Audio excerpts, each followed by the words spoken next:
Hello, welcome to BMS branch channel. ये injury का second lecture है। फर्स्ट इसमें एब्रेजन और कॉन्ट्यूजन बताया था। अब लैसरेशन, इनसाइड वुंड और स्टैब वुंड ये लेक्चर में होगा। तो लैसरेशन ये क्या है?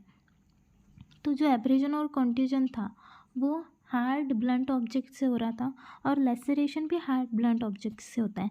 एब्रेजन में क्या था, जो ऊपर की स्किन थी उसमें डिसकंटिन्यूटी आ रही थी। कॉन्ट्यूजन में ऊपर की स्किन इंटैक्ट थी लेकिन सबक्यूटेनियस लेयर पे इंजुरी थी। लैसरेशन में क्या होता है, सब लेयर जितना हम डीप जा सकते हैं उतना डीप तक इंजर होता है। मतलब कम भी रह सकता है और ज़्यादा भी रह सकता है। और इसमें क्या होता है, क्लीन कट नहीं होता। जैसे इंसाइज्ड वुंड में देखेंगे कि उसमें क्लीन कट रहेगा क्योंकि उसमें शार्प ऑब्जेक्ट यूज़ होगा, लेकिन इसमें क्लीन कट नहीं रहेगा, इसमें क्रश्ड हो जाएगा। तो यहाँ पे definition, laceration is defined as injury caused by heavy, hard and blunt object involving damage to some deeper layers and deeper body parts।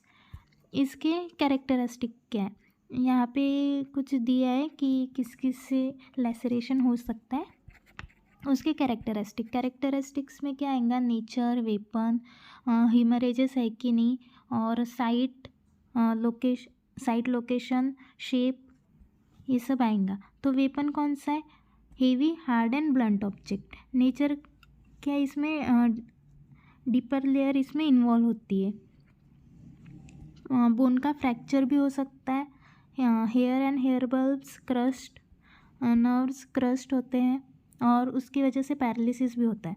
हीमरेजेस ये इसमें कम रहेगा, क्योंकि अगर क्रस्ट हो रहा है, सपोज़ ये ब्लड वेसल है और इस पर अगर हमने मारा है, ये क्रस्ट हो जाएंगी तो ये ऐसे नीचे चली जाएंगी, मतलब ये ऐसी क्रश हो जाएंगी तो ये अपने आप ऐसे सील हो जाएंगी थोड़ी, और फिर उसके बाद वहाँ पे कोएगुलेशन भी जल्दी हो जाएगा, इसलिए ब्लीडिंग कम होती है। लेकिन स्काल पे ब्लीडिंग ज़्यादा होती है क्योंकि वहाँ पे ब्लड वेसल्स ज़्यादा होती है। इंसाइज वुंड में हम शार्प ऑब्जेक्ट से मारेंगे तो डायरेक्ट क्लीन कट होगा, इसलिए इसमें ब्लीडिंग ज़्यादा होंगी। उसके बाद ब्रीजिंग ऑफ फाइबर्स और टिश्यू ब्रीज।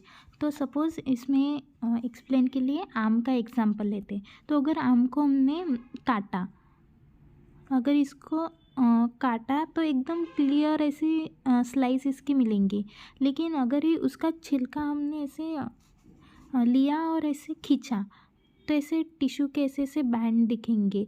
सपोज़ ये आम है और ये उसका हमने यहाँ से छिलका ऐसे निकाला तो ऐसे उसके ये दिखेंगे फाइबर्स। तो वैसे ही लैसरेशन में होता है। वो जो पीलिंग का था तो इसमें कैसे ऐसे फाइबर्स दिखते हैं, ऐसे दिखेंगे। ये बस एग्जांपल है एक। फिर उसके बाद है साइज़। तो does not correspond to the impacting surface, क्योंकि बहुत डीप इंजरी रह सकती है जिसकी वजह से साइज़ चेंज हो जाएंगी। उसके बाद शेप इरेगुलर रहेगा इसका। साइट ऑफ इम्पैक्ट, कॉन्ट्यूजन में ग्रेविटी की वजह से थोड़ा नीचे भी जा सकता है। मार्जिन्स यूजुअली एब्रेटेड और कॉन्ट्यूज्ड। उसके बाद foreign body in the form of grease, hair और cloth usually present. Healing is by scar formation. Abrasion में नहीं था, कॉन्ट्यूजन में अगर इंटरनल कॉन्ट्यूजन होता है तो उसमें दिख सकता है। कॉजेज ऑफ डेथ में be due to neurogenic shock, internal viscera पे इंजुरी हो सकती है उसकी वजह से। फैट एम्बोलिज्म में फैट ब्लड वेसल में ब्लॉकेज कर सकते। हीमरेज की वजह से, सेकेंडरी इन्फेक्शन या क्रश सिंड्रोम। क्रश सिंड्रोम मतलब due to crushing of muscle there is release of acid metabolites which result in tubular necrosis or renal failure and therefore death। Types of laceration. Abrasion के type कौन कौन से थे, scratches, grazes, pattern abrasion and pressure abrasion. Contusion के subcutaneous, intradermal, deep. इसके split, stretch, avulsions, tear, cut laceration.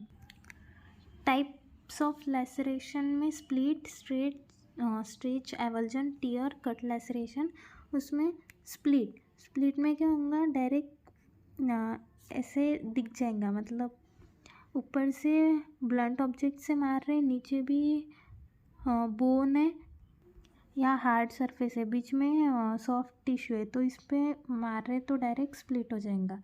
Stretch में क्या होगा, स्किन स्ट्रेच हो जाएंगी। सपोज ये स्किन है, हम रोड पे से जा रहे और अगर हम गिर गए और फिर अगर हम इस डायरेक्शन में जा रहे तो हमारी स्किन स्ट्रेच हो जाएंगी और फिर उसके बाद वो टीयर हो जाएंगी।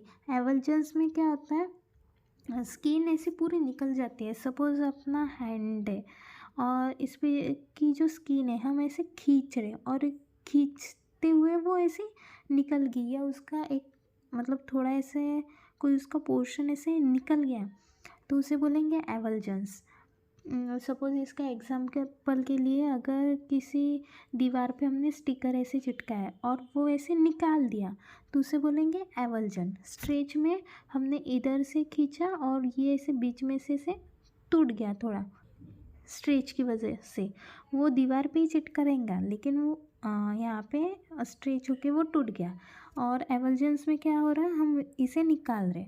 टीयर्स में क्या होगा, टीयरिंग ऑफ स्किन होंगी टीयर में, और ये जो होगा वो इरेगुलर ऑब्जेक्ट की वजह से होगा। कट लैसरेशन ये इंसाइज्ड वुंड की तरह है, लेकिन इसमें ब्लंट ऑब्जेक्ट की वजह से होता है। तो ये हो गए उसके टाइप्स। यहाँ पे स्प्लिट लैसरेशन और इंसाइज्ड वुंड का डिफरेंस है।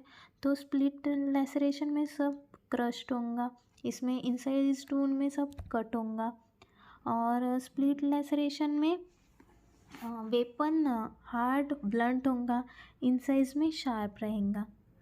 उसके बाद site of injuries part overlying bone, यहाँ पे कहीं भी हो सकता है। ये हो गया उसका difference, stretch laceration, avulsions, tears, cut laceration. और एज ऑफ इंजरी, तो इसमें पहले इनिशियली ब्लीडिंग रहती है, फिर 12 to 24 आवर्स में क्लॉटिंग, फिर पस फॉर्मेशन, ग्रैनुलेशन टिश्यू, और उसके बाद fracture heels in 4 to 8 weeks. उसमें एवल्जन और एब्रेजन और कॉन्ट्यूजन में 1 to 2 वीक्स था, इसमें 4 to 8 वीक्स है। और स्कार फॉर्मेशन इससे होता है। मेडिको लीगल एस्पेक्ट, इसमें एंटीमोर्टम में क्या होगा, सब रिएक्शंस वगैरह दिखेंगे, क्योंकि ज़िंदा रहते हुए इंजरी हुई है तो इन्फ्लामेशन या वाइटल रिएक्शन सब दिखेंगा। लैसरेशन होमिसाइडल या एक्सीडेंटल होते हैं, सुसाइडल रहेंगे नहीं, क्योंकि इसमें बहुत पेन होता है, लाइक ऐसे स्किन पूरी खींची जाना वगैरह, इसमें बहुत पेन होता है। Laceration are usually grievous injuries,